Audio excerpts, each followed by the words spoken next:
Selamat hari Senin Jebret Tim. Hari ini DPI live ya seperti biasa. Jadi nanti kalian bisa nyawer-nyawer. Dan hari ini bahasan kita banyak banget yang spesial Jebret Tim. Salah satunya ada Liverpool yang katanya klub ini adalah trofi paling spesial yang dia dapetin selama 20 tahun dia ngelatih. Nah, mungkin juga spesial karena lawan Chelsea ya dengan pemain seadanya kali ya mungkin ya. Terus juga ada MU yang ya balik lagi spesialis mediokernya keluar lagi Jebret Tim. Dan spesialis IPL nih ada Arsenal yang bakalan kita bahas nanti. Apalagi yang spesial ada CEO kita yang kembali turun gunung hari ini. Abang, halo. Halo Nes. Turun gunung lagi Abang? Ya memang kayaknya apa ya? Kayaknya perlu gua kayaknya. Oh iya ya. dong, selalu dong perlu Abang. Nah, untuk nurunin budget bulanan. Bukan untuk jadi hostnya, bukan. Gimana Nes? Baik Bang. Baik ya. Wah hari ini kayaknya Nesa banyak belajar nih. Jadi kayaknya Nesa tuh sekarang pengetahuan bolanya udah jauh lebih canggih. Waduh, ya. berat. Tapi sebelum kita berkoar-koar soal Liverpool Bang, yang juara Piala Cik itu ya, kita bahas dulu soal yang si spesialis IPL deh. Arsenal yang setelah melempem lawan Porto kemarin ternyata lawan Newcastle kayak langsung ada pemecahan masalah dari Arteta gitu. Nah tapi kita punya nih, kira-kira gini nih, Virzi DKK sebelum lawan Arsenal, kita punya parodinya, ini dia. POV Newcastle sebelum ketemu Arsenal. Buset belagu banget nih bocah, mentang-mentang di IPL menang 5 kali. Di Champion lu kalah sama Porto. Malam lu gua kalahin lu di IPL. Awas lu. Buset deh Newcastle ngomongin UCL, lolos grup juga kagak lu. Jangan harap dah lu bisa menang dari gua. Lihat aja ntar malam gua bales lu, jangan lu kata lu bisa. POV Newcastle setelah ketemu Arsenal.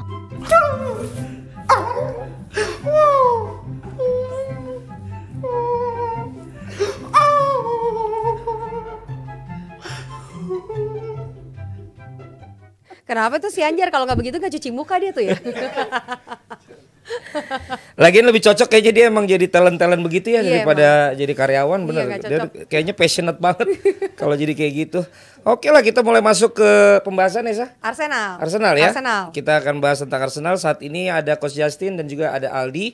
Tadi gue baca beberapa komen requestannya, katanya pengen lihat Coach sama Aldi karena dua-duanya fans Arsenal. Bagaimana menkomentatori hasil-hasil kemarin plus Haryo. Tapi Haryonya hari ini main tenis ya. Jadi dia nggak bisa ikutan. Ada aku kok, Nesa Rajasa. Justru kan itu mendingan ada kamu. Orang mah masa nungguin Mas Haryo mulu, mendingan Nesa kan.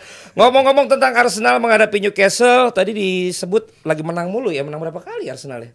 Beruntun Bang. Beruntun dia 6 kali ya kalau nggak salah, beruntun sejak 20 Januari kemarin lawan Crystal Palace. Sekarang kamu benar-benar mengerti sepak Kan bola Nesa ya. Rajasa. Oh iya, bener tapi 6 kali ya? Data. Bener kan 6 kali? Bener 6 kali ya? Dari awal tahun. Dari awal tahun. Oke, ya? tapi ngomong-ngomong tentang Arsenal menghadapi Newcastle kemarin, apakah memang Arsenal keren? Apakah defense-nya Newcastle jelek? Atau memang Karius belum siap lagi untuk main sebagai starter penjaga gawang di Premier League? Karius justru menyelamatkan beberapa, itu harusnya 7-8-1. Gue yang bikin gue agak kesel di Arsenal itu, mereka itu terlalu klinis. Jadi di depan gawang itu masih passing. Ben White dapat peluang kosong, nggak ada yang jaga, bukan shooting. Kurang klinis. Iya. Terlalu stylish. Iya. Terlalu stylish. Nggak bisa, you have to kill the game gitu loh. Tapi ngomongin Karius dulu berarti kalau begitu. Kemarin kan juga di awal-awal komentatornya juga ngomong ya ini sesuatu yang menjadi comeback lagi bagi Karius dan katanya akan sibuk malam itu. Awal-awal mainnya menurut gue juga udah oke, tapi makanya tadi gue bilang tetap aja kan bobol 4 gol gitu kan. Tapi sejauh kemarin menurut lu Karius masih layak di Premier League? Oh ya, bukan ya, layak untuk levelnya Newcastle lah. Newcastle dan ke bawah, tapi Arsenal sangat layak menang. Permainannya udah sulit untuk dibendung lah. Ya Liverpool tahu sendirilah kayak gimana. Nanti jangan sebut-sebut Liverpool dulu. Enggak, bukan Liverpool tahu gimana ketemu Arsenal di Emirates. Oh, maksudnya kayak begitu.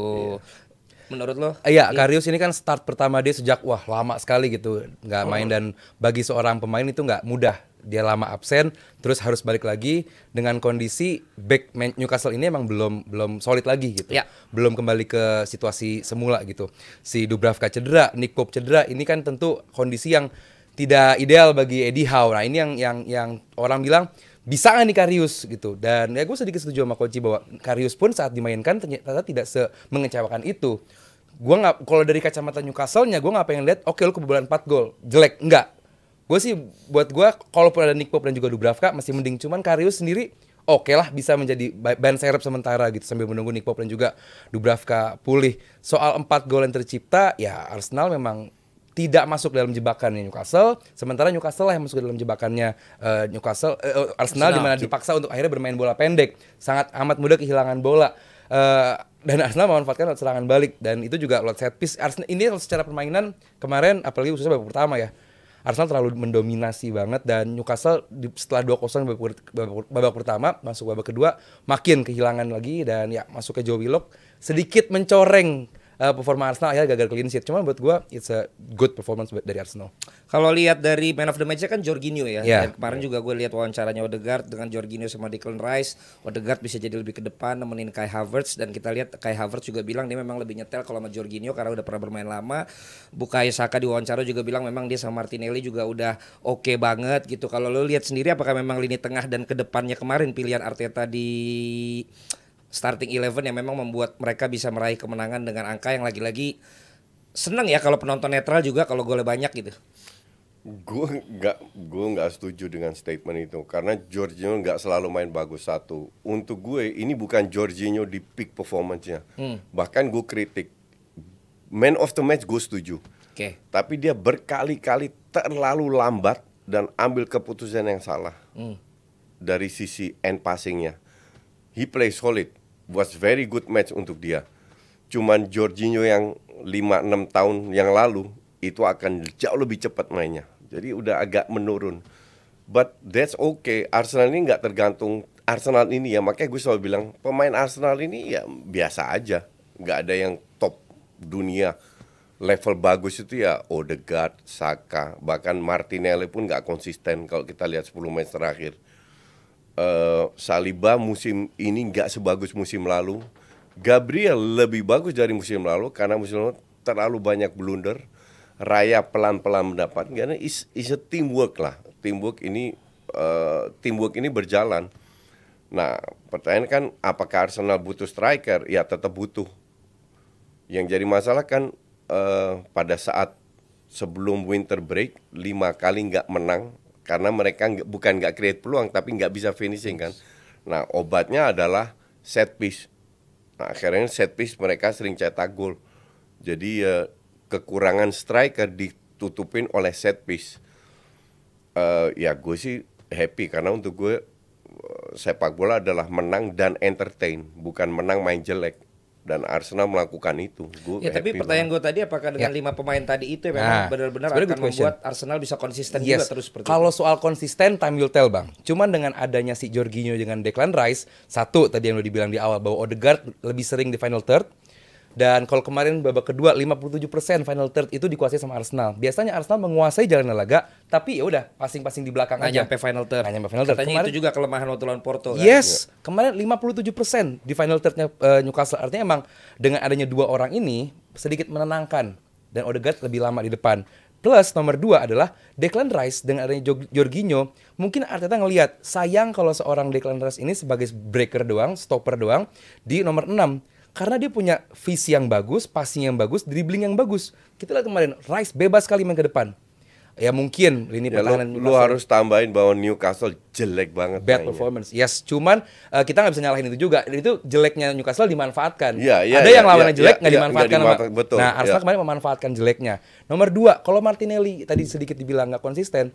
Martinelli adalah salah satu pemain yang paling banyak menciptakan corner bagi Arsenal. Jadi dia dribbling akhirnya berakhir dengan corner tersebut akhirnya berakhir dengan gol. Jadi mungkin perannya beda dengan Martinelli awal musim. Kalau untuk gue itu sedikit cocokologi. Ya, cuman mungkin itu bagian dari end passingnya dari atau end produk dari dia dimainkan di sana bukan untuk cari corner. Ya, adalah melewatin lawan memberi end passing. Ya, cuman kalau pergerakannya biasa kalau Martinelli ke depan itu dibantu sama fullback. Ya. Ini enggak, fullbacknya jadi midfielder sendirian dia. He has the capability untuk melakukan itu dan seringkali tidak keluar lahirlah itu corner. Ya, walaupun kita nggak tahu juga Nico Jover si pelatih set piece Arsenal banyakin corner karena lu punya speed, ya itu mungkin juga. Jadi ya buat gua tadi bener juga dengan adanya Jorginho dengan si Declan Rice bagus. Cuman every game has a different maintenance, has a different treatment juga. Mungkin lawan Newcastle yang Virzi bilang di podcast lain dengan adanya tanpa Joelinton dua center midfielder bakal mundur ke belakang, sementara Bruno yang bakal bebas. Sementara kemarin kebalik, Bruno yang ke belakang. Nah itu tuh benar-benar dimanfaatkan sama si Jorginho. Jadi Jorginho udah tandeman sama si Bruno, sementara baik Odegaard dan juga si Declan Rice nampak bebas saat menyerang. Saat bertahan, ya Arsenal nggak begitu bertahan dengan capek. Gue nggak ngelihat itu. Iya makanya. Gini. Arsenal punya sistem yang juga Man City punya, Liverpool juga, adalah menarik lawan keluar. Pada saat lawan keluar dari zona nyamannya, terjadi ruang. Yes. Sekarang kan ceritanya bagaimana lu memanfaatkan. Makanya gue tweet juga, di tweet gue bilang, ini Eddie Howe taktiknya kayak apa? Gampang banget. Apa yang terjadi pada saat Arsenal passing ke belakang? 3 pemain Newcastle keluar, oke?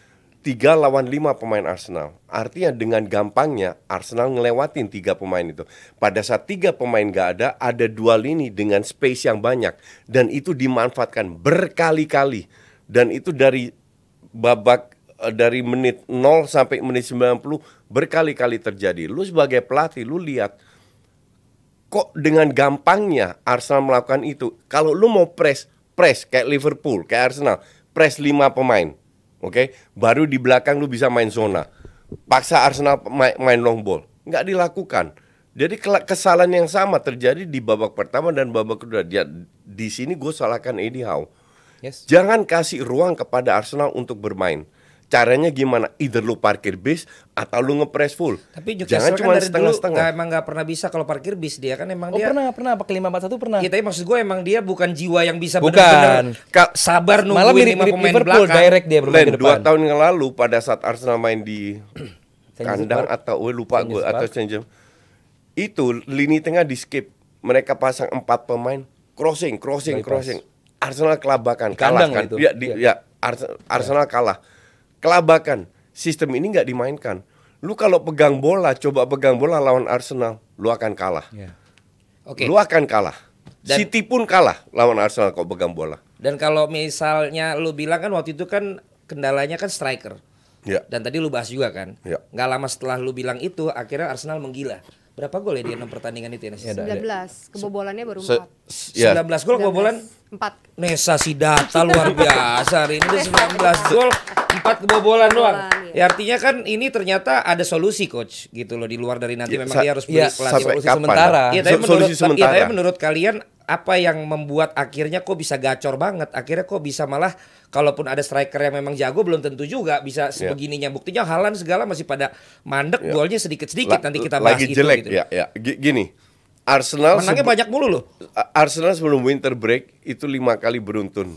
Jadi artinya mereka butuh freshness. Mereka beruntung nggak main di Piala Ciki, Piala Kebo. Itu ngaruh banget. Hanya fokus ke Champions League sama IPL. Sekali lagi, kualitas pemain Arsenal dibanding Liverpool, City itu masih di bawah. Yeah. Tim intinya ya. Artinya, lu harus punya banyak hal untuk bisa memotivasi ini. Lahirlah ke winter break mereka ke Dubai. Oke. Fresh lagi Dubai. Fokus hanya ke 2 liga. Di situ mereka mulai menggila setelah pulang dari Dubai. Ditambah set piece-nya berjalan. Kenapa sekarang berjalan? Kenapa nggak sebelum-sebelumnya? Nggak tahun lalu. Padahal ini pelatih tahun lalu udah ada. Tapi nggak berjalan. Nah ini juga sebuah keberuntungan. Gue bilang bahwa set piece-nya berjalan. Mereka belajar dari kesalahan. They evolve agar mereka bisa cetak gol. Tapi lu nggak bisa ngandelin ini terus. Untuk gue set piece itu adalah senjata ketiga, keempat pada saat depannya stuck. Tetap lu butuh seorang sosok striker, sesimpel itu. Apalagi kan Arsenal ini kan bolanya dia flow, dia jalan terus kan. Bukan tim yang ngandelin set piece pada aslinya. Dia memanfaatkan penguasaan bola lewat flank atau lewat tengah lalu diakhiri dengan seorang finisher. Nah, itu tuh yang nggak ada sekarang. Kalaupun ada bakal lebih bagus. Bayangkan punya striker yang bagus plus dengan set piece yang bagus. Bakal lebih lengkap untuk sedikit mengimbangi gap kualitas antara Liverpool dan Manchester dengan Arsenal. Itu dengan adanya striker bakal jauh lebih kuat. Sementara sekarang tanpa striker pun somehow at the moment Arsenal punya GD yang paling tinggi di Premier League. Ya artinya kan ini udah harus diterima. Emang pemainnya sekarang kan adanya begini kan, ya kan? Ya. Kemarin juga di after press conference juga ditanya bagaimana lu tetap underdog dibandingkan City sama Liverpool gitu. Malah mereka atau pemain Arsenal sama pelatihnya bilang lebih baik jadi underdog. Betul, Kita belajar dari waktu itu kalau lolos Champions League, akhirnya mereka bisa Champions League. Mereka belajar juga dari kemarin kesusul sama City. Sekarang mereka mencoba mengejar gitu. Apakah lu mau memberikan harapan buat fans Arsenal bahwa sebenarnya memang bisa jadi malah bakal nyalip nih Arsenal setelah sekarang lebih menang begini. Lu pernah nonton Tour de France nggak? Sepeda. Iya, sepeda. Miguel Indurain gue. Apa Lance Armstrong? Bukan pemain tapi strateginya tahu nggak kayak apa? Tahu. Jangan ngebut. Enggak. Jadi yang timnya apa yang perorangan nih? Timnya. Ya. Timnya itu selalu ada satu orang dikorbankan itu di depan. Yang jagoan itu di belakang ngikutin. Baru setelah mendekati finish ini mundur, ini yang maju. Baru maju. Ya. Nah, terus jadi sekarang Arsenal ranking 3 atau bahkan seandainya ranking 2, that's okay. Karena at the end of the day sebagai rank 1, pressure-nya lebih besar untuk bertahan di rank 1. Lihat musim lalu. Ya, selesai. Tapi kesalahan yang musim lalu diperbaiki oleh Arteta. Salah satu adalah pergantian pemain, biar pemain nggak burn out. Tahun lalu gue udah bilang, you cannot play like this. 11 pemain itu aja. Dari menit awal sampai menit akhir. Dan ini sudah dirubah sama Arteta. Tiap kali unggul 3-4 gol, Deadwood masuk. Nggak menghasilkan apa yang ada kebobolan. But that's okay. It's 3 points. Mereka juga dapat pengalaman lebih banyak. Jadi kesalahan-kesalahan yang tahun lalu yang tahun lalu terjadi, itu diperbaiki sama Arteta. Bahwa sekarang nggak di rank 1, that's okay. Kita butuh 1 kekalahan dari Liverpool. Lompatin 1 poin doang. Dan itu lo akan berharap seperti itu kan? Ya. Dan lo yakin di sisanya lo bakal menang? Yakin enggak, tapi harap iya. Optimis. Berarti Dubai tadi ikut berpengaruh? Sangat. Banget. Nah, berarti lo setuju dong pergi-pergi ke Arab? Enggak, liburan. Ya tapi kan tetap ada undangan. It doesn't matter, dan itu beda banget. Tapi kan lo dulu paling gak suka. Lo bilang itu bisnis. Bentar. Gue perbaiki lagi. Saudi dan Dubai beda. Oke. Gue pernah ke Dubai. Iya, terus. Jadi gue tahu Lu ke Saudi pernah gak? Nggak pernah. Ya karena lu belum pernah. Enggak, karena gue sering lihat YouTube Saudi kayak apa. Selalu aja ada jawaban. Beneran, temen gue itu 20 tahun stewardess di Saudi Airlines. Oke, bedanya apa? Dia bilang kalau di Saudi untuk orang luar negeri itu tinggal di compound. Jadi mereka bisa party, alkohol dan lain. Kehidupan yang lain itu sangat ketat. Oke. Dubai all bebas. Lu mau ngapain bebas. Jadi kalau Dubai oke. Oh, oke banget. Saudi jangan. Bukan jangan. Sekarang belum. Tapi MBS ini Doha lebih ketat lagi, Bos. Gue nggak tahu. Iya, lebih ketat lagi mereka. Iya. Tapi MBS ini sudah mulai jilbab nggak wajib. Cewek boleh ke stadion, boleh nyetir. Jadi perkembangan ini jadi liberal dan jangan kaget 10 tahun ke depan Dubai punya kasino ya. Saudi punya kasino. Jangan kaget. Itu nggak ikutan. Kalau itu terjadi, gue pasti ke Saudi. berarti Dubai oke ya? Ya makanya orang nanya-nanya apa yang dilakukan Arteta di Dubai. Karena balik dari Dubai itu benar-benar berubah sekali Arsenal. Berarti bagus juga kan? Namanya juga diguyur. Pasti banyak bonus lah dari Dubai share. itu bebas, Len. Gue itu Iya, dan maksud gue dapat banyak vitamin pasti. Iya, ini gue kasih lu contoh ya. Gue pernah ke Teheran kan, Iran. Itu naik Emirates. Jadi ke Dubai, Teheran dan Teheran Dubai. Itu cewek-cewek Iran. Nah, di pesawat pakai di Teheran ya, ke Dubai pakai baju panjang. masuk Dubai. Menjelang masuk Dubai itu mereka ke toilet rok pendek.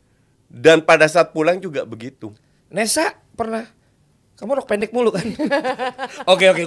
Berarti intinya jadi you have to go to Dubai. Dubai is nice. Jadi kita juga hari ini ada bekerja sama dengan Visit Dubai ya. Kalau Raffi Visit Madrid, yalah. Kita Visit Dubai ya. Nesa ada yang nyawer? Udah ada 2 orang bang ya. yang nyawer. Yang pertama dari Leonardo Gunawan, Rp50.000. Bete tanda tanya, panggil aja Luka Modric, jangan Mikhail Mudryk. Dapat ngasih berapa dia? 50.000. 50.000. Okay. Pertanyaan kedua, belum ada? Udah ada Mas. Ada. Yang kedua dari ini biasa domanya Koci, ASI 589.000. Sweet revenge ya Koci dan Bang Aldi, #enjoy the moment. Ya. Yang ketiga dari Shen, Rp50.000. Menurut Koci pemain terbaik Arsenal saat ini siapa? Sebagai penutup segmen kita di Arsenal ya. Ya, enggak ada semua baik. Semua baik. Inilah hebatnya Arsenal, hebatnya Arteta. Ya. Bahwa tidak tergantung oleh 1, 2, 3 pemain. Arteta hebat. Itu yang makanya gue Arteta. Tapi gue selalu kritis terhadap, dan kalian tahu tiap kesalahan harus kita itu. Tapi kalau kataku Saka keren karena kan konsisten. Terus misalnya bisa nyetak 5 gol. Gak selalu cetak gol. Sebentar, 5 gol dalam berapa? 5 di 5 pertandingan beruntun. Oh iya. Bikin gol terus. Iya kan? Data ya sih. Terus dia nyaingin apa namanya? Lu menilai pemain Nesa, nilai pemain itu dari 1 musim. Dari awal musim. Tapi at least di saat-saat seperti kemarin kan tadi pertanyaannya saat ini bagus kan? lah Sekarang. Samain rekornya Ian Wright. Nyamain sekarang rekor pertanyaan gue kan adalah pada saat sebelum ke Dubai kenapa 5 pertandingan nggak menang? Berarti Seri-seri sekarang dan kita kalah. cari tahu nanti ya. Martinelli dan Saka kemana aja? Ya kalau Martinelli kan sama levelnya sama Anthony. Ya kan? Enggak lah, bagusan goyang-goyang dikit muter. lah. Sorry ya, aduh. Sorry ya. Cuman Anthony belum ke Dubai. Itu aja masalahnya. Anthony itu levelnya Anthony Mudryk. ke Dubai bagus. Anthony levelnya Mudryk. Wah, hati-hati fans Arsenal ini. Aduh, kok disamain. Buset, hanya jangan dong. potensinya belum keluar. Jangan. Martinelli udah pas sama Arteta, Anthony belum sama pas sama Anthony Ten Hag. sih. Menurut kalian gimana? Mendingan Anthony atau apakah Anthony sama dengan Martinelli? Silakan tulis di kolom komen. Ada 2 lagi yang nyawer. Ada 2 lagi. Oh, langsung ada 2 lagi Dari Ron Rp50.000. Coach, apakah dengan hadirnya Toni Kroos menjadi alarm berat untuk Kimmich dan Goretzka di posisi mereka? Nanti aja, itu Munchen. Timnas. Alarm berat sih enggak, tapi sebuah plus point lah, ngebantu banget. Oke, yang terakhir.